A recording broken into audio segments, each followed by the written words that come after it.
சவேந்திர சில்வாவின் பதவியை நிரந்தரமாக பறித்த ஜனாதிபதி அனுரகுமார திசாநாயக்க. இதுதான் இன்றைய நாளுக்கான பிரதானமான செய்தியாகும். இந்த செய்தியுடன் மேலும் பல முக்கியமான செய்திகளும் தகவல்களும் இருக்கின்றன. வீதி விபத்திலே பௌத்த பிக்கு ஒருவர் கொல்லப்பட்டிருக்கின்றார். அது குறித்தும் பார்க்கலாம். இன்னொரு சம்பவம், ஒருத்தர் மீன் பிடிக்கிறதுக்காக வலையை வீசி இருக்கிறார் ஒரு பாவியில.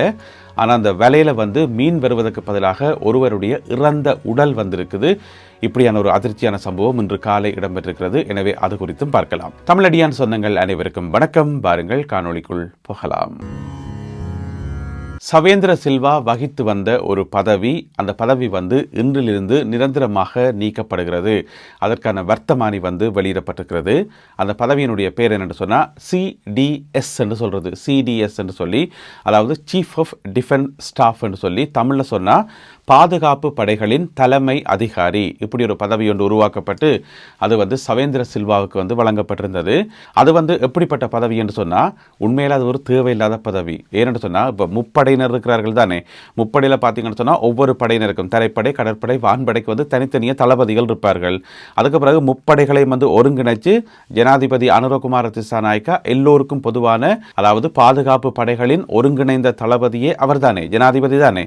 எனவே அப்படி இருக்கும்போது நடுவில் இந்த முப்படைகளுக்கும் பொறுப்பாக ஒரு புதிய ஒரு பதவி ஒன்று உருவாக்கப்பட்டு, அது ஒரு தேவையில்லாத பதவி, பாதுகாப்பு படைகளின் தலைமை அதிகாரி என்று சொல்லி அது சவேந்திர சில்வாக்கு வழங்கப்பட்டிருந்தது. அப்போ அது தேவையில்லாத சம்பளம், அதுக்கு தேவையில்லாம வாகனங்கள், அது பொதுமக்களோட காசை சும்மா தேவையில்லாம கரியாக்குற விஷயம் தானே. அப்போ ஜனாதிபதி அனுரகுமார திசாநாயக்க அவர்கள் ஆட்சிக்கு வந்த உடனே சொல்லப்பட்டது சவேந்திர சில்வாவினுடைய பதவி பறிக்கப்படும் என்று சொல்லி சொன்னபடியே பார்த்தீங்கன்னு சொன்னால் 2024 ஆண்டு டிசம்பர் மாதம் 31ஆம் தேதியோட அவற்றை பதவி முடியுது. அப்போ அந்த கால பகுதியில் நாங்கள்லாம் செய்திகளில் சொல்லியிருந்தாங்க, பதவி நீடிக்கப்படுறதுக்கான வாய்ப்புகள் இல்லை என்று சொன்னபடியே பார்த்தீங்கன்னு சொன்னால் டிசம்பர் 31ஓட அந்த பதவி நீடிக்கப்படையலை. அது ஏற்கனவே முடிய இருந்தது. ஆனால் டிசம்பர் மாதம் 31ஆம் தேதி வரைக்கும் 2024ஆம் ஆண்டு டிசம்பர் மாதம் 31ஆம் தேதி வரைக்கும் நீடிச்சிருந்தவர் ரணில் விக்ரமசிங்க.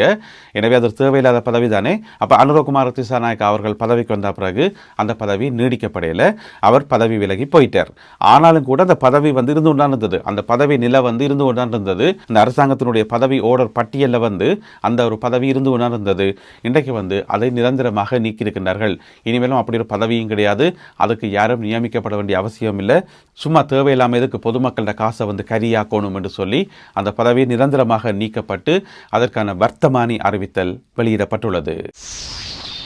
தேசிய மக்கள் சக்தி கட்சியினுடைய பாராளுமன்ற உறுப்பினர் ஒருவருடைய வாகனம் மோதியதால் 2 பேர் காயமடைந்து மருத்துவமனையில் அனுமதிக்கப்பட்டிருக்கின்றார்கள்.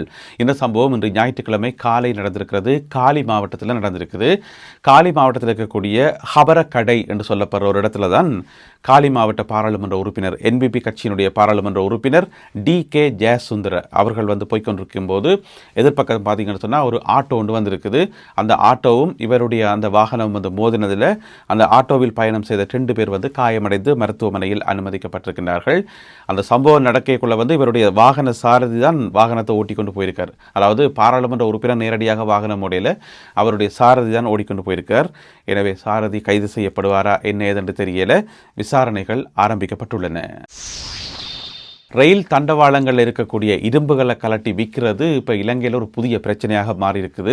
அதனால் நேற்று ஒரு விபத்து ஏற்பட்டது உங்கள் எல்லாருக்குமே தெரியும். இப்போ பார்த்தீங்கன்னு சொன்னால் அந்த இரும்புகளை கலட்டி விற்ற அந்த நபர் கைது செய்யப்பட்டுக்காரு தானே. 25 வயதுடைய ஒரு நபர் போதைக்கு அடிமையானவராம். நினைக்கிறேன் போதைப் பொருள் வாங்குறது காசு இல்லாமல் இருந்திருக்கும் போலக்கு. அப்போ இரும்பை கலட்டி கொண்டே விற்பம் என்று சொல்லி என்ன செய்யக்கார் தெரியுமா? விசாரணைகளில் தெரிய வந்திருக்குது. 3000 ரூபாய்க்கு கொண்டே ஒரு இடத்துல வித்துக்கார். இரும்பை நிறைய இரும்புகளை கொண்டு போயிட்டு வெறும் 3000 ரூபாய்க்கு வித்துக்கார். ஏன்னா போதைப் பொருளுக்கு காசு வேணும். அப்போ போலீசார் ஆளை பிடிச்சி நல்லபடியாக விசாரிச்சு போட்டு அப்போ எங்கே கொண்டே வித்தனீங்கன்னு கேட்டதுக்கு காட்டி கொடுத்துக்கார். இங்கே இன்ன இடத்துல கொண்டே வித்தனான்னு சொல்லி அப்போ அந்த இரும்பை வாங்கினவர் இருக்காரு தானே, அவரையும் போய் இப்போ போலீஸ் பிடிச்சிருக்குது. அந்த ஆளான ஒரு அறிவுகட்டுத்தனமாக கொண்டு விற்குதுன்னு சொன்ன ரயில்வே தண்டவாளங்களை நீ எப்படி வாங்குவேன்னு சொல்லி போலீஸ் கூப்பிட்டு கேட்டிருக்குது. இப்போ அவரும் கைது செய்யப்பட்டு அவரிடம் கடுமையான முறையில் விசாரணைகள் இடம்பெற்று வருவதாக சொல்லப்படுகிறது. இந்த ரயில்வே இரும்புகளை வாங்குறது இதுதான் முதல் தடவையா அல்லது இதுக்கு முதலும் எங்கேயாவது கலட்டி வாங்கி வித்து இருக்கணுமா என்று சொல்லி விசாரிக்கத்தானே வேணும். எனவே விசாரணைகள் இடம்பெற்று வருகின்றன. இந்த தகவல்களை வெளியிட்டிருக்கின்றார் பிரதி பொலிஸ்மா அதிபர் ஒருவர், அதாவது மேல் மாகாண வடக்கு கொழும்பு மாவட்டத்துக்கு பொறுப்பான பிரதி பொலிஸ்மா அதிபர் காலிங்க ஜெயசிங்க இந்த தகவல்களை வெளியிட்டுள்ளார். பேராதனை பகுதியில் இடம்பெற்ற வீதி விபத்தில் பௌத்த பிக்கு ஒருவர் கொல்லப்பட்டிருக்கின்றார். இந்த சம்பவம் இன்று காலை இடம்பெற்றிருக்கிறது. அதாவது பேராதனை பகுதியில் இருக்கக்கூடிய ரஜவத்த வீதி என்று சொல்லப்படுற ஒரு வீதியை ஒரு பௌத்த பிக்குரால் வீதியை கடக்க முற்படைக்குள்ள ஒரு லொரி வேகமாக வந்திருக்குது.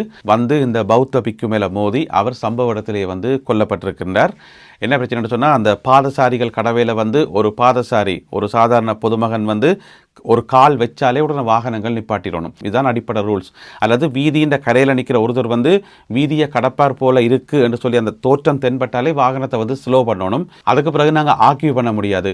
இல்லையே, அவர் வீதியை கடக்கவே இல்லையே, சும்மா கால் தானே வச்சவர் என்றெல்லாம் சொல்ல முடியாது. அதில் சட்டத்தில் இடம் இல்லை. அதாவது பாதசாரி ஒருவர் கடப்பார் போல இருந்தாலே வாகனத்தை ஸ்லோ பண்ணிடணும்.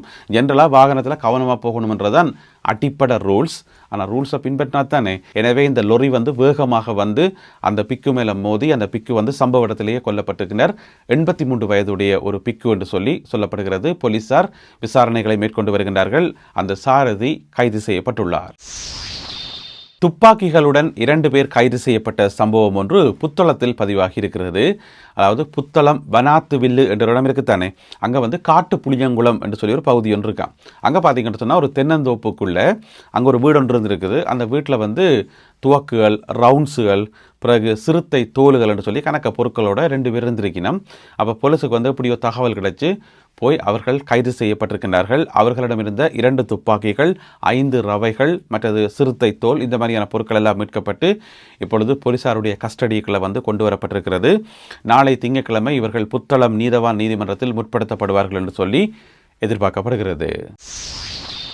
மட்டக்களப்பு கல்லடி பாலத்துக்கு கீழே மீன் பிடிக்கிறதுக்காக இன்றைக்கு ஞாயிற்றுக்கிழமை காலமை ஒரு 6 மணி போல் ஒருத்தர் வலையை வீசியிருக்கார், மீன் பிடிப்போம் என்று சொல்லி. சரியென்று பார்த்தா கொஞ்ச நேரம் கழித்து ஒரு பாரமான கனதியான பொருள் ஒன்று வலைக்குள்ளே அகப்பட்டிருக்குது. அப்போ பொதுவாக மீன் அகப்படைக்குள்ளே அந்த வலையை வீசினவருக்கு தெரியும், அந்த பிடிச்சி இழுக்கைக்குள்ளே தெரியும் அந்த மீன் எவ்வளோ அகப்பட்டிருக்குன்னு சொல்லி. ஆனால் இது பார்த்தீங்கன்னா பயங்கர பாரமாக இருக்குது. இந்த பெரிய சைஸில் எப்படி மீன் இருக்குமென்று சொல்லி அவருக்கே ஒரு டவுட் வந்திருக்கும் போல இருக்கு. பிடிச்சி இழுத்து பார்த்தா அது ஒரு ஆள்கிட்ட பொடி, ஒருவருடைய உடல். சரி என்று மலமலன்னு இழுத்து கொண்டு கரையில் கொண்டு பொடியை போட்டுட்டு பொலிசுக்கு போன் பண்ணி சொல்லியிருக்கார், இந்த மாதிரி நான் மீன் பிடிக்க வந்த இடத்துல ஒரு பொடி ஒன்று சிக்கியிருக்குன்னு சொல்லி. அதுக்கு பிறகு போலீஸார் விசாரணைகளை மேற்கொண்டு இதெல்லாம் செக் பண்ணி பார்த்தா அது மட்டக்களப்பு கல்லடி பகுதியைச் சேர்ந்த 44 வயதுடைய சந்திரசேகரன் கஜேந்திரன் என்று சொல்லப்படுற ஒருவருடைய உடல் என்று சொல்லி இப்போ அடையாளம் காணப்பட்டிருக்கிறது. இப்போ இவருடைய இறப்பு சம்பந்தமாக விசாரணைகள் மேற்கொள்ளப்படுது. இருந்தாலும் போலீஸார் முதல் கட்டமாக என்ன சொல்லியிருக்கிறார்கள் சொன்னால், இவர் மது போதையில் அந்த வாவியில் குளிக்கிறதுக்காக இறங்கியிருப்பார். எனவே அதன் காரணமாக மூழ்கி இருக்கலாம் என்று சொல்லி போலீஸார் முதல் கட்ட தகவல்களை வெளியிட்டிருக்கின்றார்கள். விசாரணைகள் தொடர்ந்து இடம்பெற்று வருகின்றன. அடுத்ததாக இன்றைய கருத்தோவியம். இது ஒரு சர்வதேச கருத்தோவியம்.